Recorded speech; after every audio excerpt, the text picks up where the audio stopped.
Assalamualaikum warahmatullahi wabarakatuh. Kembali bersama Kakak E. Di sini saya akan mencoba menceritakan apa yang saya dengar dari nenek-nenek saya terdahulu.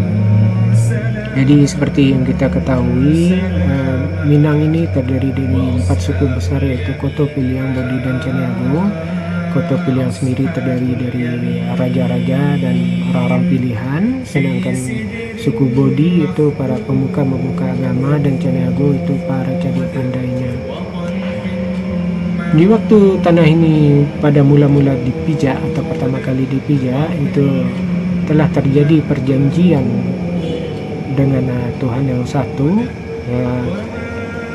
Minang awal sudah monoteisme, jadi jika ada yang mengatakan Minang ada selain monoteisme, itu mungkin kita akan cari kebenarannya juga, tetapi pada awalnya Minang sudah monoteisme, dan dilakukan perjanjian itu dengan Tuhan pencipta alam, yaitu Allah, bahwa akan menjaga alam ini dengan baik sebaik-baiknya, tidak mempergunakan dengan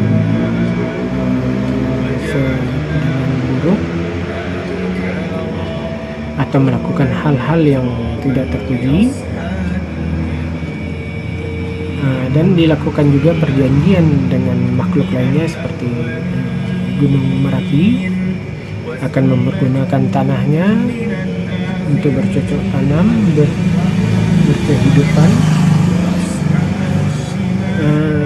Pada saat ini, seperti kita ketahui, tanah Minang sering terjadi bencana. Gunung Merapi kembali aktif, longsor di mana-mana, lahar dingin, galodo, dan perbuatan daripada orang-orang yang terjadi di tanah Minang, LGBT yang begitu marah, perkosaan, perjudian, perselingkuhan, dan mungkin juga korupsi. Bagaimana agar tanah Minang ini kembali ke adat Besandi, Sarak Besandi Kitabulah, yang tidak hanya tulisan saja, tetapi memang melakukan perbuatan seperti adat Besandi, Sarak Besandi Kitabulah tersebut. Jadi kita harus menjemput perjanjian itu kembali. Siapa yang bisa untuk melakukan itu, yaitu mungkin dari datuk-datuk besar dari 4 suku besar tersebut, yaitu datuk tertingginya, datuk tertinggi dari Koto, Piliang, Bodi, dan Caniago. Mereka mungkin dapat berkompromi atau berdiskusi dan melakukan mengangkat pemimpin di antara mereka, antara Koto dan Piliang, atau mengangkat pemimpin selain mereka berempat untuk menjemput kembali perjanjian tersebut, atau bahasa Minangnya menjemput perjanjian itu balik, menjemput perjanjian itu kembali agar tanah Minang ini kembali seperti sedia kala. Sangat memprihatinkan apa yang terjadi sekarang. Saya sendiri mengalami dalam arti kata ya sedih, karena saudara-saudara saya terkena bencana. Jadi hendaknya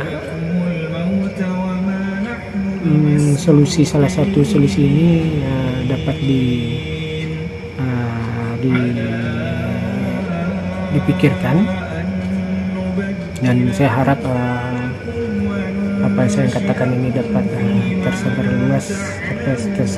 luas di tanah Minang.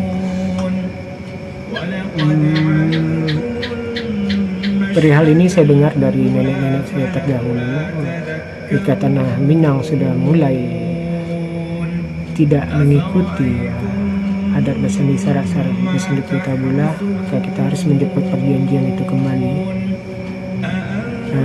Saya Edo Mualim Satria Bandaro Piliang Limusuku Kapalokoto,